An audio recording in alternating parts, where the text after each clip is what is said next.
Licorice Pizza, a term for vinyl 12-inch long playing or LP record, named because it is black and about the same size as a pizza. And welcome to another edition of Licorice Pizza. Don't forget to like, comment, and subscribe. And don't forget about the great t-shirts, 1X right through up to 6X. You'll see them on the screen here. Great t-shirts that you can wear inside, outside, wherever you want, but they're really nice. And what band do I have today? Well, it's a band, it's a foreign band. No, I'm just kidding. It's Foreigner. Okay, Foreigner. They've been around since 1976 when they started recording their first album. A little bit background, for the first album, a little bit of background for you with a guy named Mick Jones. He's the lead player for Foreigner, and him and Ian McDonald. He was in a band with Ian McDonald. Ian McDonald's a guy from the band King Crimson. And then him and Mick Jones started a band called Spooky Tooth. Hopefully nobody's got to go to the dentist. I don't want to, Anyway, that Spooky Tooth was a band. They're pretty big in the 70s. And they were in New York City. They were disbanding, or the group they had together. Can't remember the name of it, the band, but they were in New York City. Let's form another band. They were thinking about, okay, let's get together and get a new band started. So somebody that was close to them had a record album of a band called Black Sheep. They're from Rochester, New York. They released 2 albums, and the lead singer was Lou Gramm. Great lead singer. Lou Grammatico's his real name. Kind of shortened it up for Foreigner when he joined the band. I already gave that away, but to make a long story short, he had an album by them, passed it to Mick Jones, and said, well, maybe this guy will work out as lead singer. They needed a lead singer.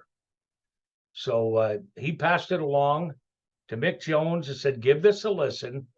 And I mean, talk about a lead singer that would just be perfect for this band. It's Lou Gramm. He's got a set of pipes on him, an amazing singer. So he listened, called Lou Gramm up, who's in Rochester, and Mick Jones and Ian McDonald are in New York City. So we're going to fly you out. You're going to audition. Well, he auditioned, and Lou Gramm really didn't know, am I in the band? Like a day had passed or something. He says, man, I got to go. I got things to do back home. So am I in the band? Lou was getting a little bit maybe frustrated, excited. And Mick said, yeah, you're in the band. Like it's no big deal, right?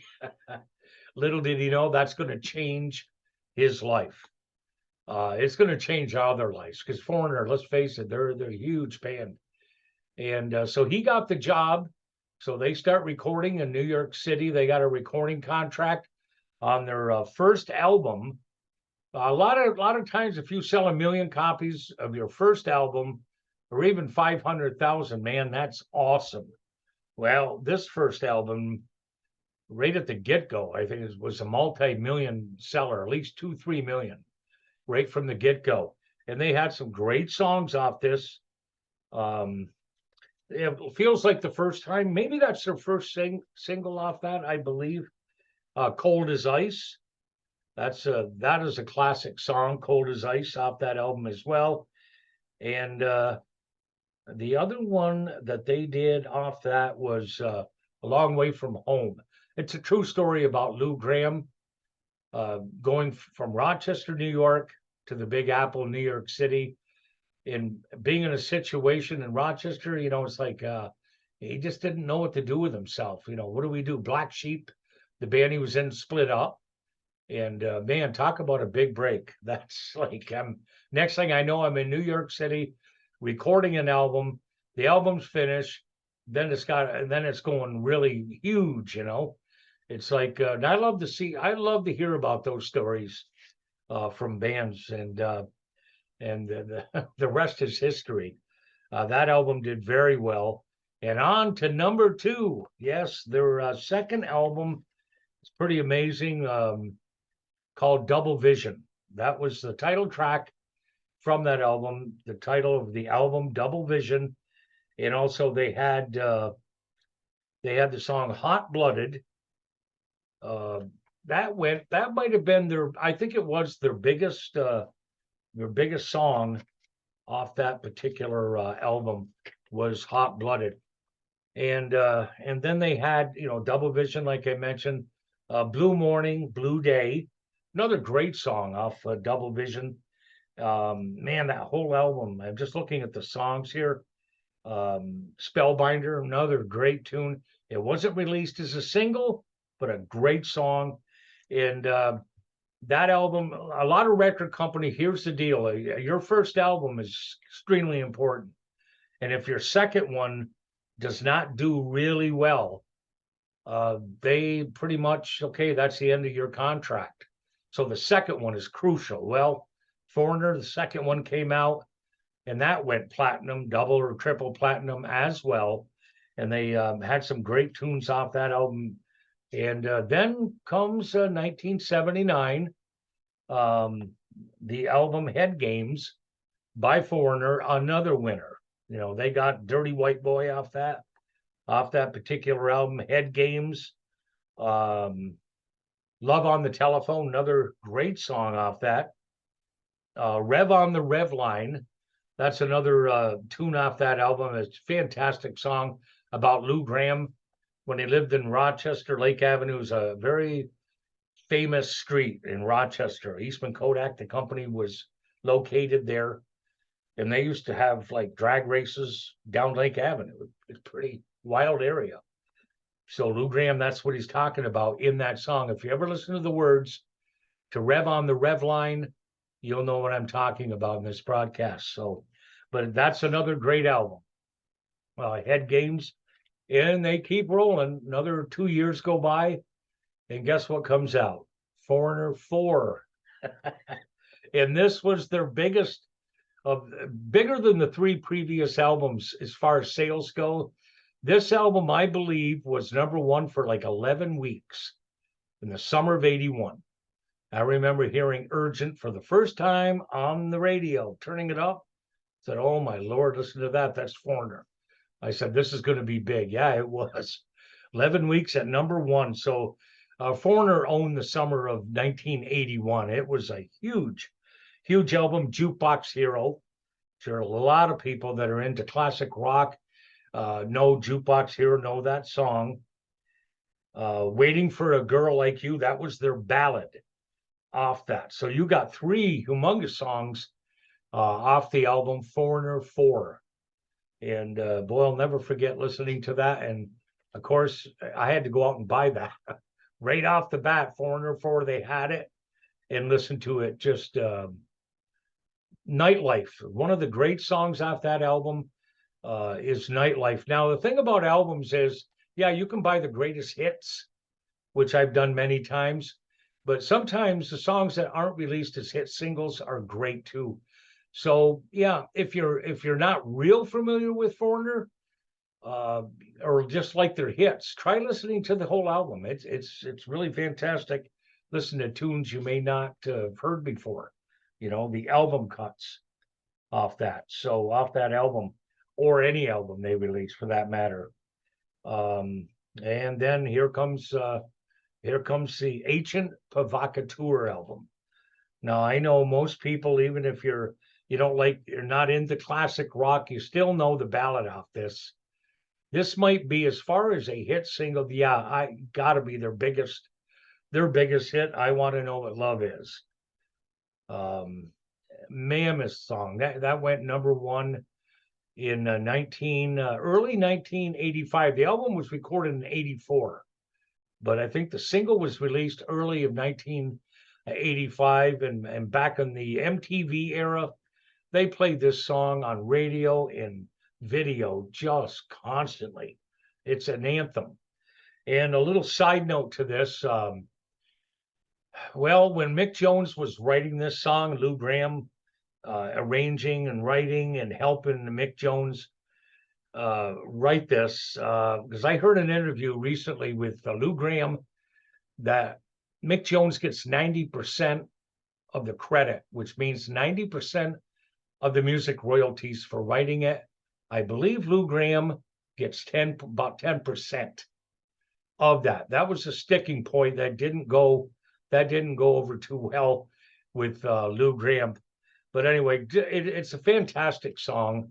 You got the choir in the background, all that going on. And the other single from the album was called That Was Yesterday, another hit single off that album from 1985. Another couple years go by, a little while, and they released Inside Information. That was the name of that album. And to me, my personal opinion, they kind of lost something with this album. They did have a couple of hits. Say You Will off that. You might have heard that one.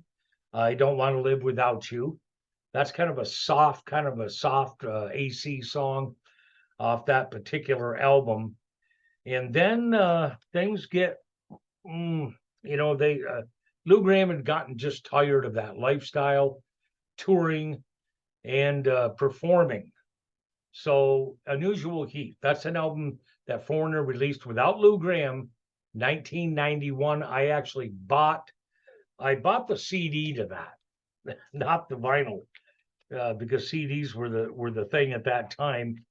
That everybody was buying CDs. Now that's reverse, where vinyls huge again. So, but that's when they had a new lead singer. It didn't do much. Bands go through this all the time. Foreigner's not the only one. They just lose something. The album, is average. I don't think it's not good to great. It's not great for sure. But then Lou Gramm joins the band again and goes on tour a couple years later. And that's when he joined up with Foreigner for the second time. And he was just tired of touring and tired, and, arguments or whatever within the group. A lot of line changes in Foreigner. A lot of the original members had left, and things start that way. You start to just lose your mojo, you might say, in a band. And then Lou had that, inoperable, they called it, brain tumor. I mean, extremely serious. And he went to every hospital imaginable, getting tests, what can be done. And they said, nothing. It's inoperable. You got so much time, one of those deals. So he went to Boston, Lou Gramm did, and got an opinion from a neurologist there that tried a procedure, which this is a miracle. I love that story when he describes it, and Lou Gramm describes it, and he got through it and went through years of rehab, learning to do stuff all over again. Lou Gramm. And now to this day in 2023, he's got the Lou Gramm Band that performs all over the place. He's back performing again and doing great. But that's just a little background there. I mean, from Foreigner on will he ever join? That's a question I get. Do you think Lou Gramm will ever join Foreigner again at this stage? Maybe for a couple songs on stage, maybe to get together, but not at this stage of the ball game, not as a permanent, member of touring again. Nothing like that, because even Mick Jones, people go see Foreigner live. Most of the time, Mick Jones is not going to be on stage with Foreigner. Because that, Mick Jones' age, he's like 78, 79. No, not happening. So, but they still sound good, regardless, original members or not. I've seen some of their concerts, and to me, they still sound great, Foreigner. So that's a little wrap on Foreigner. They did release a couple more albums, but I kind of narrowed it down to 5 albums by Foreigner. But like I said earlier, if you just take the whole album and play it, like Double Vision, for instance, just great album. And now here's here's the part I love. What is my favorite slice of Foreigner? I cheated a little bit. I had to put 2 songs in here. Jukebox Hero. I just love that. Lou Graham voice in that is beyond great. Beyond great. And Rev on the Red Line. My 2 favorite songs by Foreigner, and there's many more. Such a thin line between your favorite and the next one up, you know. So, but those 2 songs, and the most underrated slice is the song Blue Morning, Blue Day. Very catchy. That's a very catchy tune. And the first time I heard that, I said, man, what a fantastic song. I said, that'd be a big hit for Foreigner, which it was. But if you've never heard, it's not one of their biggest hits off that album, Blue Morning, Blue Day. But yeah, try listening to that. They don't have to try to listen to it, just listen to it. And listen to that whole album. And I think you will enjoy it. Like all their other albums are great. Even the first one, yeah. Now we come to the part what my favorite Foreigner album. I'm still going with Double Vision, you know, and again, a fine line there. But Double Vision, I'd say, is my personal favorite Foreigner album. So that is another episode of Licorice Pizza. Hope you found that delicious. It's my don't forget to like, comment, and subscribe, okay? And don't forget the great t-shirts again, folks. And it's been a pleasure talking about this great band, Foreigner. And if you're not familiar with them, you might know 2 songs by them, 3, 4, but try listening to some of their other stuff too. You won't be disappointed. And that's another edition of Licorice Pizza. Peace out.